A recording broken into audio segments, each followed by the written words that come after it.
my aunt, she could not give birth, and she took me from my rural areas. She brought me to Mombasa, where she really mistreated me.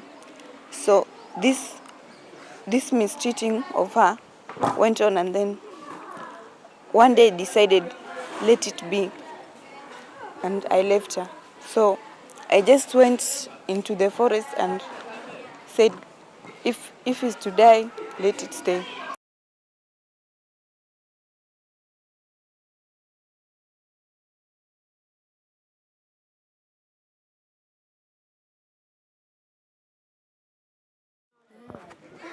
Brenda?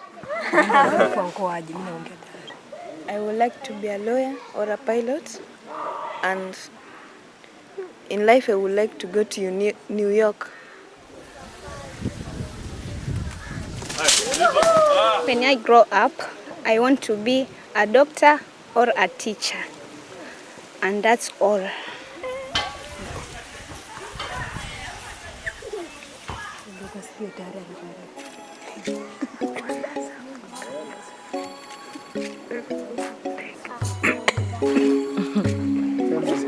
She wants to be a nurse or a pilot.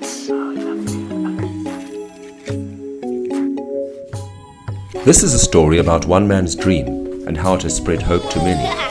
How many times do you want me to swing you? 10 times. 1.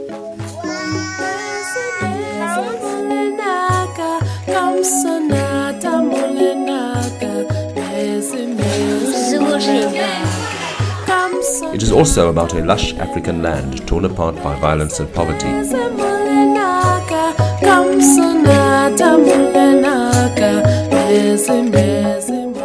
The East African coastal region of Kenya is a haven for tourists from the developed world, bringing cash and development to what was once the trading center of the Indian Ocean. But for many Kenyans, just behind this facade lies reality. I don't know, I'm a bit scared of this place. Anyway, it's an adventure. Now, you can see, tomorrow we'll go the other side, so that you can see the contrast.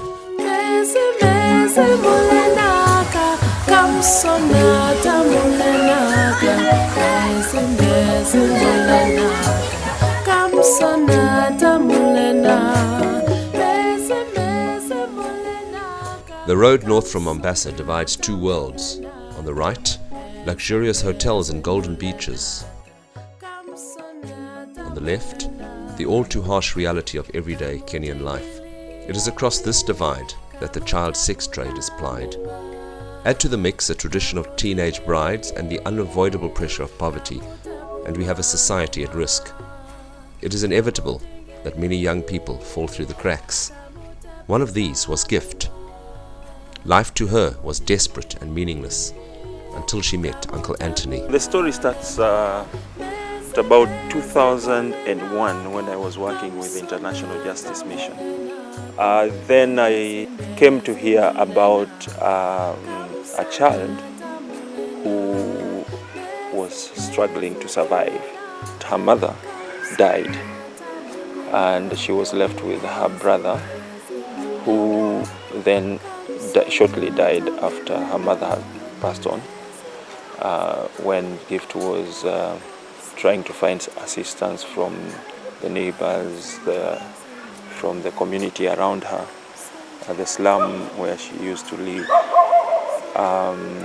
begging for food and assistance generally. But I traveled to Mombasa and took her to Nairobi.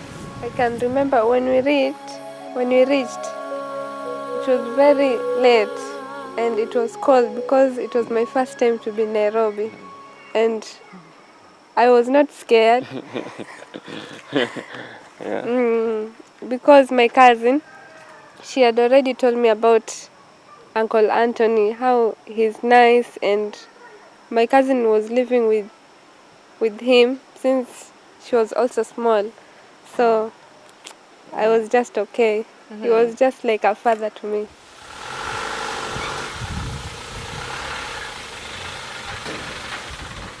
This single act of kindness resulted in a tidal wave of good for many young people who were in the same situation as Gift.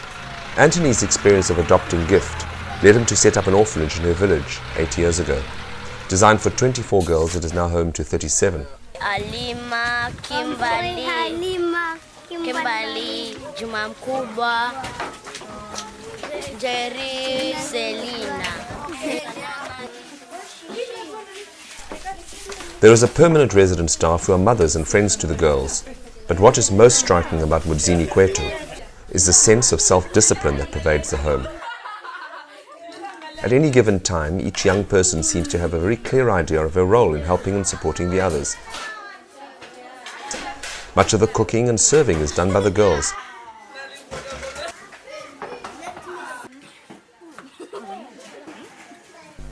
At Mudzini Kwetu, education is a priority, and there's no doubt that all agree homework is where it happens. Out of school hours, friends of the home, many of whom are professional people, spend valued time with the kids. You know, a country is changed by the children. What you see now is not how the country will be tomorrow. If you look at the people, the people you see now, that country will be better tomorrow, will be different tomorrow because of the people who are young. Kenya has been through tumultuous times in the last year, and there are many more displaced people.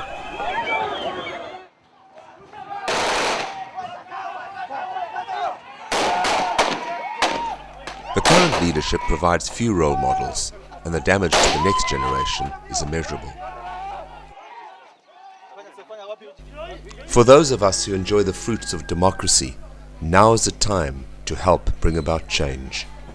In return for our commitment and action, we are already able to know that we are part of a project that addresses far more than just the plight of these girls. The donation of a bus has enabled the girls to get to and from school safely, but maintenance is essential, and here once again, the residents are in equal partnership with their donors.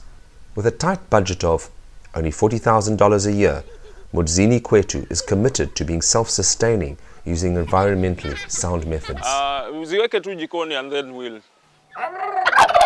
Yeah, so what we have here is our chickens. We have also turkeys, which we use for high protein. We have cows. To buy milk is 1,200 shillings a day. So we have cows to give us the milk that we need. We have also the animal feeds storage, where we keep all the food that we need for the animals. And that helps us to be self-sustainable. We look at the future in terms of hope. We want it to become a thing that children can depend on. The next step is to get the waste from the animals, which we have made a channel, and it comes into this tank. And that produces methane, which we want to take into that house over there for cooking. So life is, to me, is basically not just me being able to live, but also when I see another child being rescued, that's the joy of it. When Anthony Mulongo first refused to say no to Gift's story, he set a standard for the future. It is up to us to honor that. I'm happy because I'm sure that my dreams are going to come true, and that's now I'm happy that I have people who feel love for me. I have people who take me as a human being, and I'm happy that I also feel like other children.